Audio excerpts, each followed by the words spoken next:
사도행전 33장 12절부터 20절까지의 말씀을 제가 공독해드리겠습니다. 에서가 이르되 우리가 떠나자 내가 너와 동행하리라. 야곱이 그에게 이르되 내 주도 아시거니와 자식들의 연약하고 내게 있는 양떼와 소가 새끼를 데리고 있은즉 하루만 지나치게 놀면 모든 떼가 죽으리니 청하건대 내 주는 종보다 앞서 가소서. 나는 앞에 가는 가축과 자식들의 걸음대로 천천히 인도하여 세일로 가서 내 주께 나아가리이다. 에서가 이르되 내가 내 종 몇 사람을 내게 머물게 하리라. 야곱이 이르되 어찌하여 그리하리이까. 나로 내 주께 은혜를 얻게 하소서 하며 이날에 에서는 세일로 돌아가고 야곱은 숫곳에 이르러 자기를 위하여 집을 짓고 그의 가축을 위하여 우릿가를 지었으므로 그 땅 이름을 숫곳이라 부르더라. 야곱이 밧단 아람에서부터 평안히 가나안 땅 세겜 성읍에 이르러 그 성읍 앞에 장막을 치고 그가 장막을 친 밭을 세겜의 아버지 하몰의 아들들의 손에서 백크시타에 샀으며 거기에 제단을 쌓고 그 이름을 엘렐로헤 이스라엘이라 불렀더라. 아멘. 야곱이 에서하고 화해를 했어요. 에서하고 화해를 한 다음에 이제 뭐 목을 끌어안고 서로 어금 맞추고 울고 그동안 밀린 얘기들을 했겠죠. 그런 다음에 이제 길을 떠나자고 합니다. 12절에 보면 이런 말씀이 나오죠. 에서가 이르되 우리가 떠나자 내가 너와 동행하리라. 함께 가자. 이렇게 형으로서 당연한 제안이겠죠. 같이 가자. 근데 야곱이 이것을 아주 완곡하게 거절을 합니다. 뭐라고 거절을 하느냐? 저는 지금 처자식이 있고 양떼와 소떼가 있는데 양떼와 소떼가 또 새끼들이 있습니다. 근데 에서는 지금 가족들을 데리고 온 게 아니에요. 에서는 누구 데리고 왔습니까? 집에서 군대를 데리고 왔어요. 400명. 군대의 이동 속도하고 일반인들, 민간인들의 이동 속도가 같을 수가 없죠. 네. 그래서 같이 갔다가는 우리 새끼들이 사람의 어린 것도 또 동물의 어린 것도 감당할 수가 없습니다. 다 죽을 수밖에 없습니다. 그러니까 형님께서 앞장서시죠. 저는 천천히 따라가겠습니다. 그랬더니 에서가 뭐라 그러느냐? 이 15절에 보면 내가 내 종 몇 사람을 내게 머물게 하리라. 이게 무슨 말일까? 그러면 위험하니까, 그죠? 위험하니까 내가 내 두 아들 중에서 날랜 놈들 몇 명을 너를 보호해 주기 위해서 몇 명 남겨놓고 우리가 앞장서 가겠다. 그랬더니 야곱이 또 그렇게 안 하셔도 괜찮습니다. 야곱의 마음에 두 가지가 있었던 것 같아요. 하나는 형 에서의 보호 없이도 지금 야곱은 자신감이 가득 차 있습니다. 누가 나를 보호해요? 하나님이 나를 보호해 주신다는 자신감이 가득 차 있습니다. 에서를 만나기 전에 누굴 봤어요? 하나님의 군대, 마하나임을 봤어요. 자기들이 행진하고 있는 양쪽에 둘러 진치고 있는 하나님의 군대를 봤어요. 그리고 그것으로도 하나님께서 야곱이 불안해하자 하나님께서 뭘 보여주세요?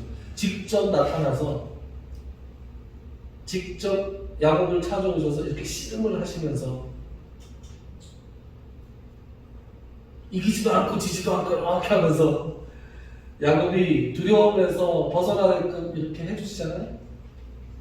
그래서 지금 야곱은 두려움이 없는 상태입니다. 내가 하나님과 씨름했을 때 죽고 내가 하나님의 얼굴을 보고도 죽잖아요.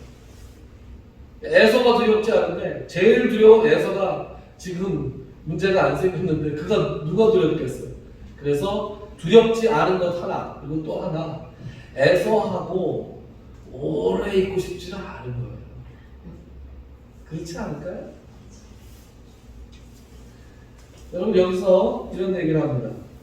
14절 맨 끝에 보면 천천히 인도하여 세일로 가서 내 주께 나아가리이다. 세일은 어디예요? 세일은 여러분 제가 이스라엘의 영토를 얘기할 때 제일 북쪽은 단, 그죠? 반에서 브엘세바까지.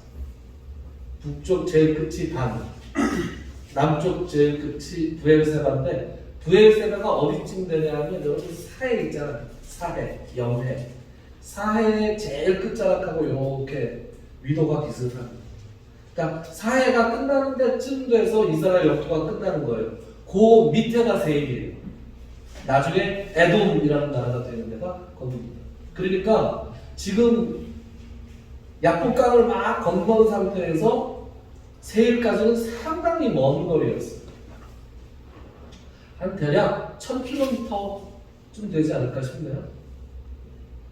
상당히 먼 거리입니다. 거기까지 제가 가서 형님께 가겠습니다. 이렇게 해서 형님 먼저 가시고 제가 천천히 가겠습니다. 그런데 그 이후에 야곱이 세일에 갔다는 기록이 없습니다. 당연한 거예요. 야곱이 가고 싶었을까요? 안 가고 싶었을 거예요. 여러분, 에서는 말이죠, 굉장히 감정적인 사람. 그래서 금방 끌어올라서 많이 돌아다니고 휘황고 울고 했지만 또 뭐 때문에 탁 화가 나서 이놈 이렇게 나올 수도 있는 사람이에요. 항상 이 다혈질인 사람들하고는 같이 있어서 이렇게 별로 좋을 게 없어요. 그렇지 않습니까? 말씀 많이 드렸죠? 내가 뒤끝은 없어. 이런 사람들이 문제 있다. 그래서 여러모로 야곱은 지금 에서와 동행하고 싶지 않았습니다. 그래서 그 말을 듣고 16절에 보니까 이날에 에서는 세일로 돌아갔다. 그랬습니다. 제가 보기에 야곱이 한숨을 쉬었을 것 같아요. 이제 최대의 고비를 넘긴 거예요, 지금 야곱. 자기를 고향 땅에서 아버지가 고향 땅이라고 하긴 좀 그러네요.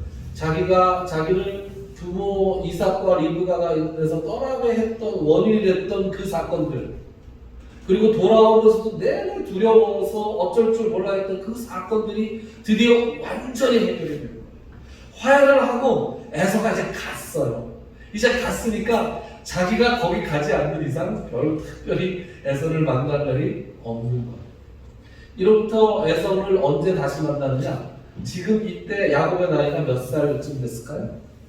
야곱이 바단 아람으로 떠났을 때 76세쯤 됐다 그랬죠.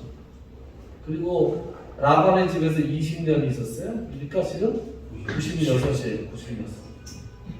한참 좋을 때죠. 그렇죠. 네, 96입니다. 그리고 120세에 이삭이 죽어요. 이삭은 180세, 야곱은 120세. 그때 이삭이 죽었을 때 에서와 함께 야곱이 에서와 함께 야곱이 이삭을 장사 지냅니다. 그때 만난 거예요. 공식적으로. 중간에 어떻게 되는지 모르겠어요. 성경의 기록상으로는 천천히 26년 만에 만나는 거죠. 24년 만에요.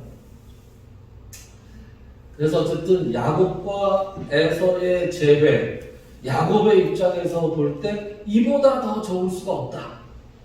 이보다 더 좋은 결론이 있을 수 없다. 라는 결론이 났어요. 자, 이제 야곱이 어디로 가야 됩니까?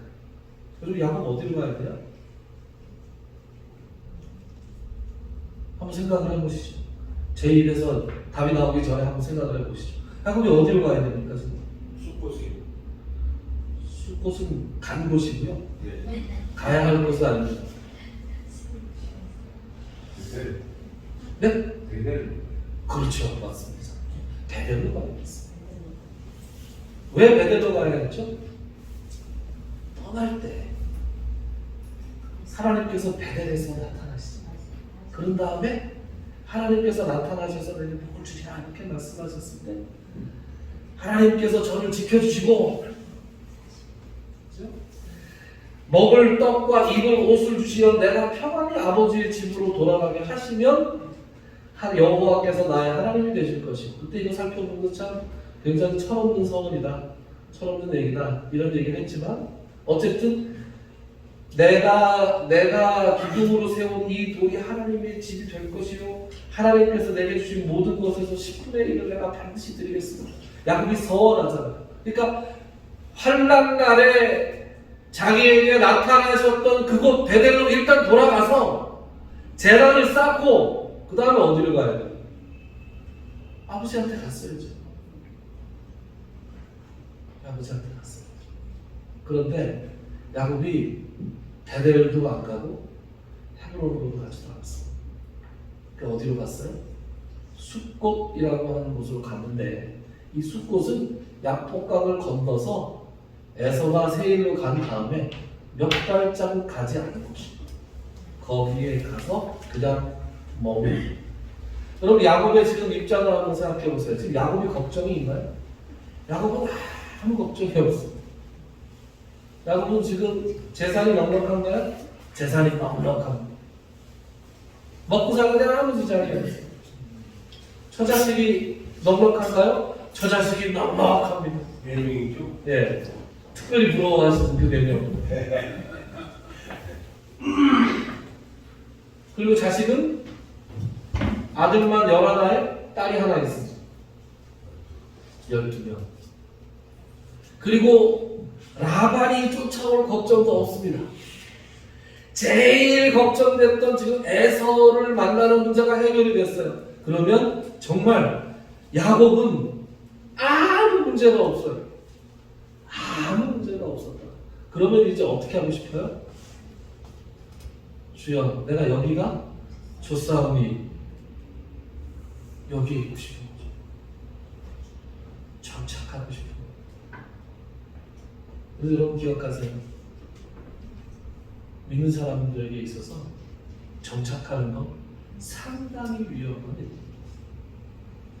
항상 이 정착하는 것에서부터 문제가 생겨나기 시작합니다. 모든 것이 넉넉하고 모든 것이 평안하고 아무 문제가 없는 것이 문제라는 게 아니고 아무 문제가 없을 때 우리가 영적으로 각성하지 아니하면 우리가 넘어질 가능성이 너무 높다. 저는 야곱의 이 상태를 보면서 누가복음 12장에 떠올랐습니다. 누가복음 12장에 무슨 얘기가 나옵니까? 부자 얘기가 나오죠. 어느 해 부자에게 소출이 풍년이 참 들었어요. 보니까 소출이 많아요.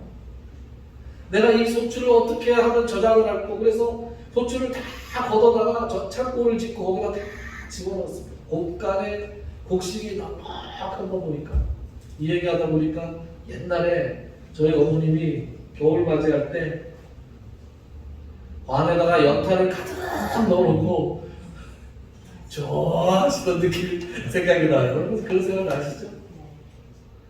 겨울에 연탄 가득 쓸어놓고 김장 가득 켜놓으면 걱정이 없잖아요. 그죠? 그런데 지금 이 부자는 그 수준이 아니에요. 곶감에 자기 호주를 가득 넣어놓고 뭐라고 얘기합니까? 영혼아, 내 영혼아, 여러 해 쓸 물건을 많이 쌓아두었으니 평안히 쉬고, 여러분 여기에 동그라미 해야 돼요. 여러분 머릿속으로 동그라미 하세요. 평안히 쉬고 먹고 마시고 즐거워하라. 하나님이 뭐라 그러세요? 어리석은 자야. 오늘 밤에 내가 네 영혼을 도로 찾을 것인데 그러면 네가 준비한 것이 도대체 누구의 것입니까? 열심히 농사 지으면 안 된다는 얘기도 아니고요. 열심히 농사 지은 것으로 노후를 대비하면 안 된다는 것도 아니에요. 그런데 거기서 내가 이것만으로 모든 것이 다 되었다라고 생각하는 순간 넘어지기 쉬운 거예요. 이 비유를 들려주시기 전에 예수님께서 뭐라고 말씀하시느냐? 삼가 모든 탐식을 물리치라. 사람의 생명이 그 소유에 넉넉한 데 있지 아니하리라. 소유가 넉넉하고 이 세상을 살아가는데 아무런 문제가 없으면 내가 아무 문제가 없을 거라고 생각하는 거기서부터 문제가 생깁니다. 그래서 지금 야곱이 어떻게 했느냐? 야곱이 숫곳으로 갔어요. 숫곳이라는 이름이 무슨 뜻이냐? 숫곳이라는 것은 지금 야곱이 지은 이름이잖아요. 그 땅 이름. 원래는 땅이 이름이 다르게 있었는지 원래 없었는지 모르겠는데 약복강 넘어가고 그 다음에 에서랑 만나고 에서랑 헤어지고 에서가 세일로 간 다음에 몇 박자국 간 다음에 거기에다가 뭘 합니까? 여러분 17절 한번 같이 읽어볼까요? 17절 시작. 야곱은 숫곳에 이르러 자기를 위하여 집을 짓고 그의 가축을 위하여 우리가를 지었으므로 그 땅 이름을 숫곳이라 부르더라. 아멘. 숫곳이라는 말은 작은 양우리라는 뜻이에요. 그런데 양우리를 짓기 전에 야곱이 한 이야기가 야곱이 한 일이 더 눈에 띕니다. 야곱이 뭘 했어요? 자기를 위해서 뭘 지어요? 집을 지었습니다. 아브라함이 집 지은 적 있나요? 아브라함 집 지은 적이 없어요. 이삭이 집을 지은 적이 있나요? 이삭이 집을 지은 적이 없어요. 이 사람들은 항상 뭘 짓고 살았어요? 장막을 짓고 살았죠. 이 사람들은 텐트 생활을 했어요. 왜? 유목민. 언제든지 떠나야 할 상황이 오면 떠날 수 있도록 늘 마음의 채비가 되어 있는 사람들이었어요. 그런데 야곱이 지금 뭘 지어요? 집을 짓어요. 집을 짓겠다는 건 무슨 뜻이에요? 정착을 하겠다는 거예요. 아무 걱정이 없어요. 아무 걱정이 없으니까 내가 여기 이제 집을 짓고 가축을 위해서도 집을 짓고 여기를 숲꽃을 하고 그리고 쉬고 싶어요. 여러분 유목민들은 옮겨다녀야 돼요. 유목민들은 멈추면 안 돼요. 유목민들은 정착하면 안 돼요. 이것은 꼭 오늘 김목사 오늘 유목이 어디 있고 농사꾼이 어디냐 여기 다 지금 도시에 살고 있는 사람들 우리가 그래서 영적으로 해석해야 되는 거죠. 다윗은 정말 하나님의 마음에 합한 사람으로 살지 않았습니다. 하나님께서 다윗을 뽑을 때 이 사람은 나의 마음에 합한 사람이다 이렇게 하고 불렀던 사람은 다윗이 그래서 하나님의 사람으로 뽑힌 이후에 승승장구합니다. 그렇지 않습니까? 사람의 힘으로는 도저히 설명되지 않는 골리앗을 때려 그리고 사울의 미움을 받아 쫓기기는 하지만 단 한 번도 실패하는 삶을 산 적이 없습니다. 그런데 다윗이 언제 넘어져요? 다윗이 밧세바 사건으로 인해서 넘어지죠. 여자가 문제였을까요? 그전에도 여자가 많았어요. 그전에도 부인 많았습니다. 야곱은 될 것도 아니에요. 왕이잖아요, 다윗은. 여러분 하나 찾아볼까요? 성경. 사무엘하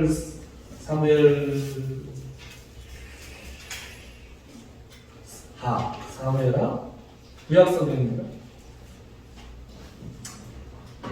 구약 성경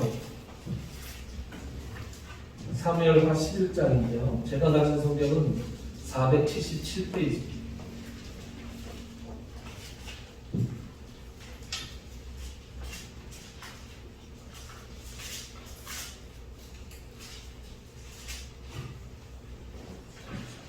누가 한번 읽어주실까요? 우리 인석 장로님께서 찾으셨으면 11장 1절과 2절 두 절만 좀 부탁드리겠습니다. 예. 그 해가 돌아와 왕들이 출전할 때 되매 다윗이 요압과 그에게 있는 그의 부하들과 온 이스라엘 군대를 보내니 그들이 아몬 자손을 멸하고 랍바를 에워쌌고 다윗은 예루살렘에 그대로 있더라. 저녁때 다윗이 그의 침상에서 일어나 왕궁 옥상에서 거닐다가 그곳에서 보니 한 여인이 목욕을 하는데 힘이 아름다워 보이는지라. 네. 11장 1절에 여러분 뭘 봐야 될까요? 자, 왕들이 출전할 때가 됐다. 왕들이 출전할 때가 됐는데 다윗은 지금 출전을 하지 않습니다. 그럼 누굴 보내요?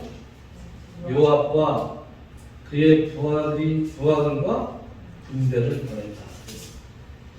그리고 그들이 암몬 자손을 멸하고 랍바를 에워쌌을 그때에 다윗은 어떻게 하고 있어요? 예루살렘에 있어요. 10장 그 위에 보면은 그 위에 보면 말이에요. 17절과 18절에 보면 이런 말씀이 나오죠. 어떤 사람이 다윗에게 알리매 그가 온 이스라엘을 모으고 요단을 건너 헬람에 이르매 아람 사람들이 다윗을 향하여 진을 치고 더불어 싸우더니 아람 사람이 이스라엘 앞에서 도망한지라 다윗이 아람 병거 700대와 마병 4만 명을 죽이고 또 그 군사령관 소박을 치매 거기서 죽으리라. 지금 다윗은 어디에 있습니까? 전투의 현장에 있죠.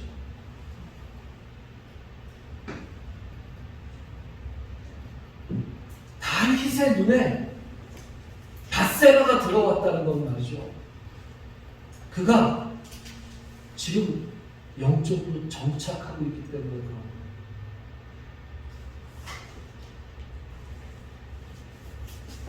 다윗은 평생을 요 시점 이전까지는 평생을 전투의 현장에서 부하들과 함께 싸웠던 사람입니다. 그런데 이제 이만하면 됐다. 이만하면 됐어. 내가 지금 애들하고 같이 나갈 군번이냐 이렇게 생각하는 거죠.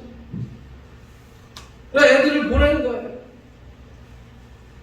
그리고 자기는 부하들은 치열한 전투 현장에 있을 때 이 사람이 만약에 영적으로라도 각성되어 있는 사람이라면 이제 나이가 들고 언제까지 전투 현장에 갈 수는 없잖아요. 그러니까 이 사람이 정말 부하들이 가 있는 전투 현장에 마음으로라도 함께 있었던 사람이라면 뭐 하고 있어야 돼? 기도하고 있었어야죠, 이 사람이.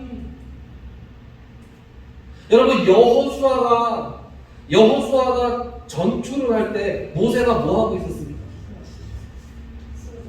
모세가 팔을 들고 있었잖아요. 모세가 팔이 내려가면 이스라엘이 밀리고 모세의 팔이 올라가면 이스라엘이 올라갔잖아요. 모세가 꼭 싸워야 되는 게 아니에요. 뭘 얘기하는 겁니까?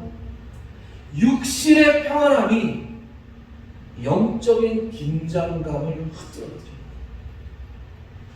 그러니까 부하들이 싸우고 있는, 목숨이 왔다 갔다 하고 있는 그 전쟁터의 부하들을 내려놓고 자기는 예루살렘에 밥 먹고 차 한잔하고 슉 돌고 있는 거예요. 밥바람 시원하다. 저 여인네는 뭐 이렇게 되는 거죠. 다윗의 타락은 밧세바부터 시작한 것이 아니라 다윗의 타락의 결과가 밧세바.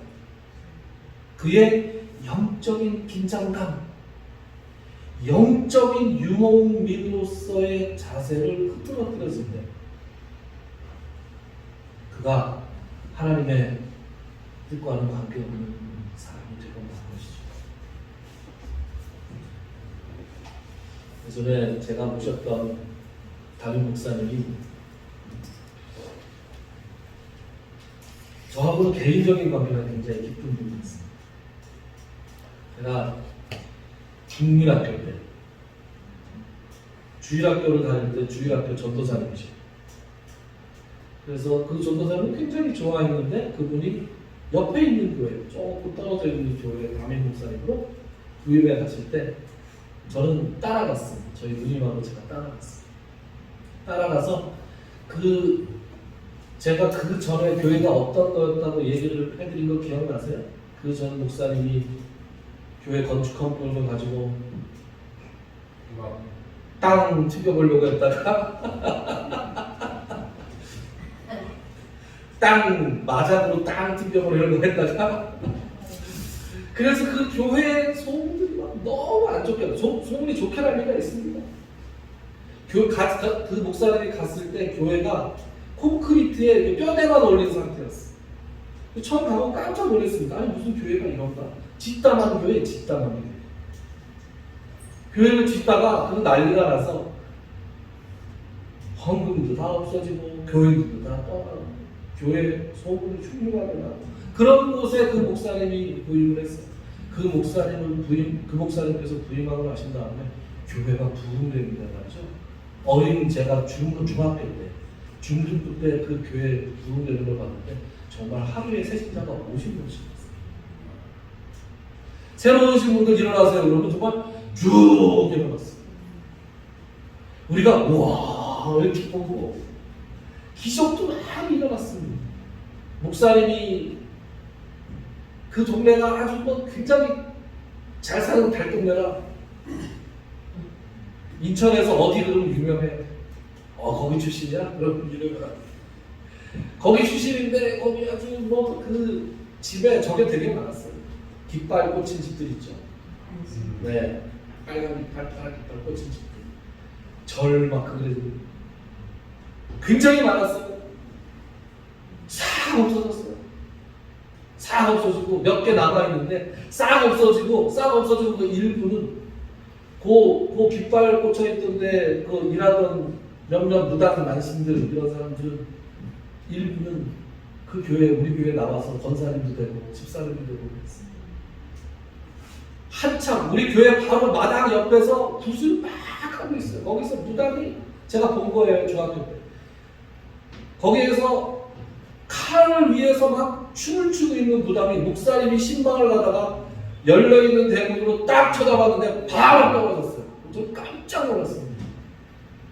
근데 지금 생각하면 그것도 후들후들해요. 저도 그 비슷한 체험을 예전에 나중에 한 적이 있지만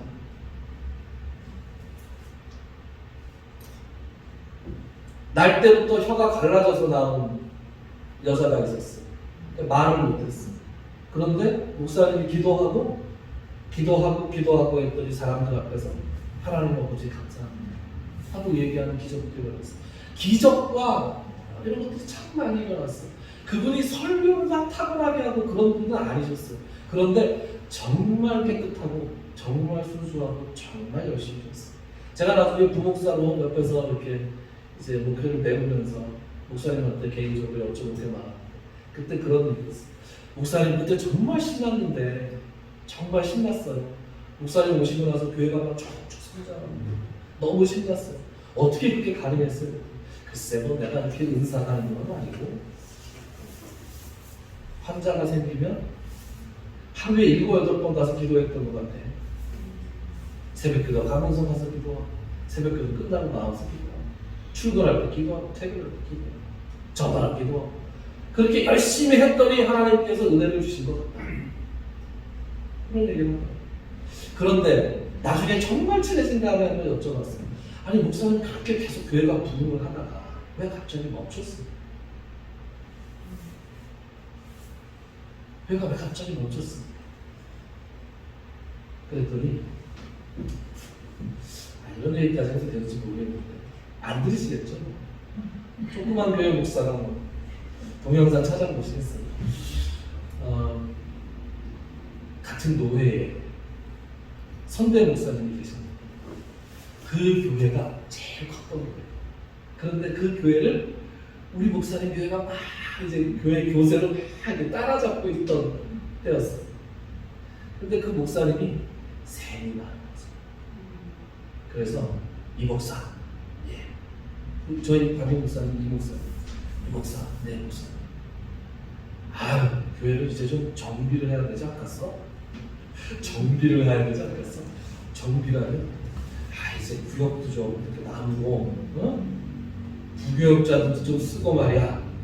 이렇게 해서 교구도 맡기고, 언제까지 그 담임 목사, 그 많은 사람들 신방을 다 일일이라니나, 부교역자들한테 맡기고, 이렇게 해야 되지 않겠어? 그 머리 그거 맞는 것 같아. 그래서 그렇게 정리를 하고 이렇게 나누어서 맡기고 교회의 틀을 잡는다. 그리고 나는 담임 목사로서 해야 될 걸 하겠다. 그리고 뒤로 살짝 물러나는 순간 교회가 멈추기 시작을 했어요.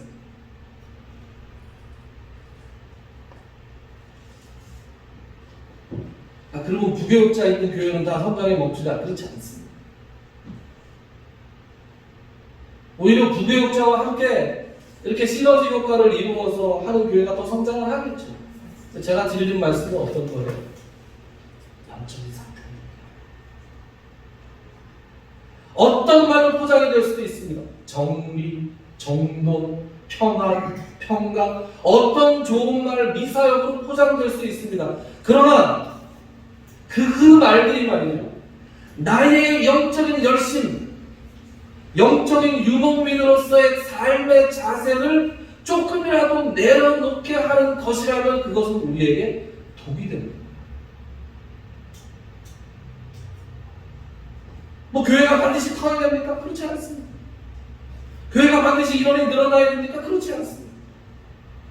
그러나 주님 앞에 열심히 어떤 사람이 그 열심을 적은 결과가 성장의 중단이라면 그것을 생각해 볼 필요가 있다. 여러분 요새 성경 공부하십니까? 성경 공부에서 역대하고 있어요. 역대하를 보면 역대하 15장, 14장, 15장, 16장 여기에 보면 아사왕이라는 임금이 나와요. 이 아사왕이라는 임금이 유다 왕국의 세 번째 임금입니다. 솔로몬이 죽고 난 다음에 북쪽에 여로보암, 남쪽에 르호보암 이렇게 나를 렸잖아요. 르호보암, 아비야, 그 다음에 아사 이렇게 되는 거예요. 근데 아사 왕이 총 41년을 유다에서 다스렸습니다. 41년. 아, 대단히 오래 다스린 거죠, 그죠? 다윗도 40년, 솔로몬도 40년. 그러니까 이 사람이 1년을 더 다스렸어요.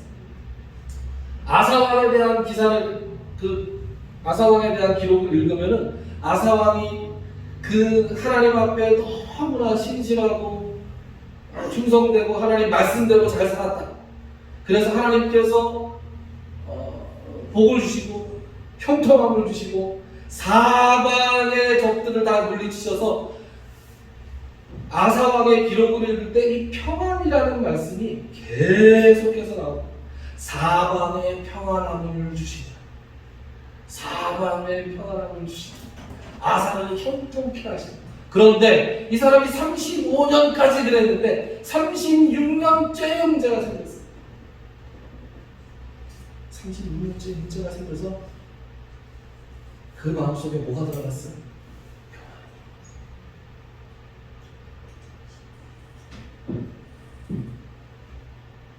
그래서 아사왕은 마지막이 참 안타까운 민국이 됩니다.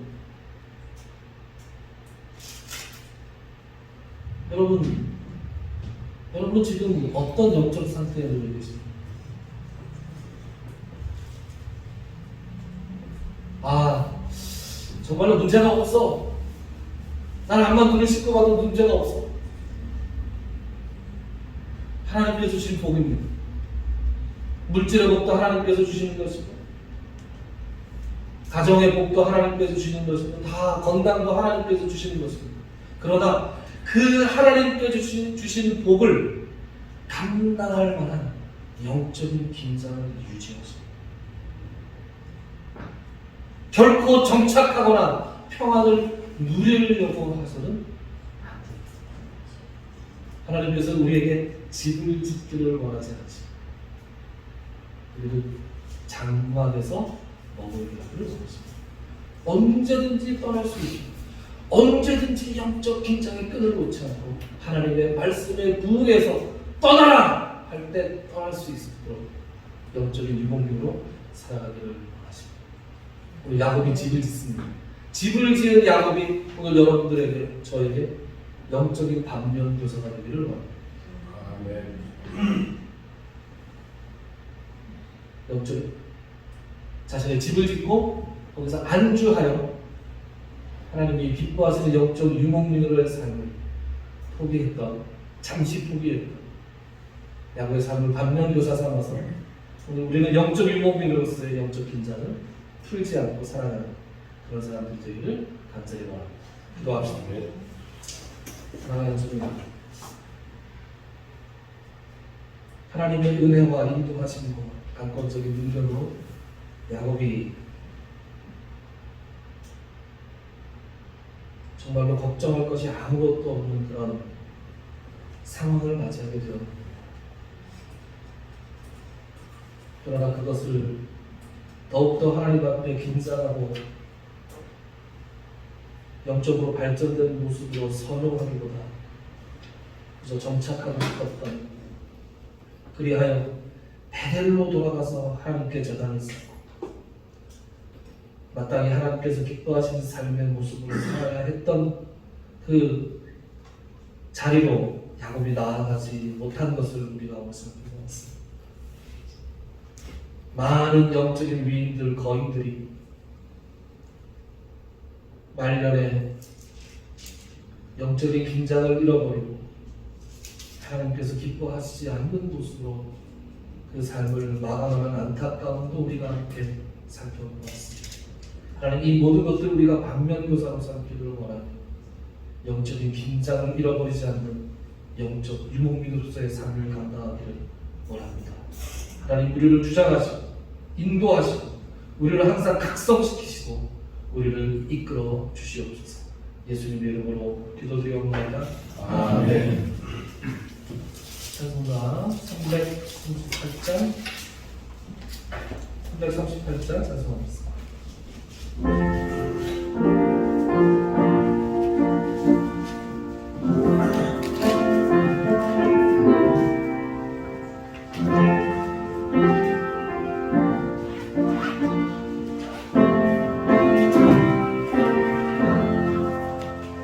내 주를 가까이 하게 나는 십자가 짐 같은 고생이다. 내 인생 소원은 늘 찬송하면서 주께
성령님의 감동, 감화, 교통, 치유하시는 역사, 오늘 이 자리에 나와서 영상을 통해서 예배드리는 모든 성도님들과의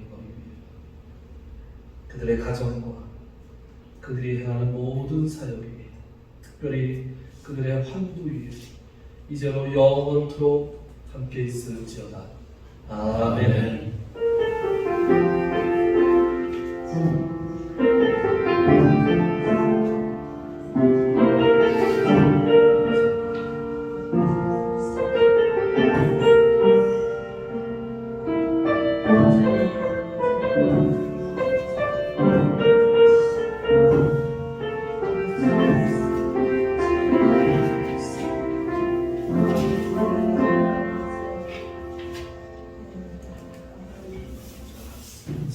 예배 마쳤습니다.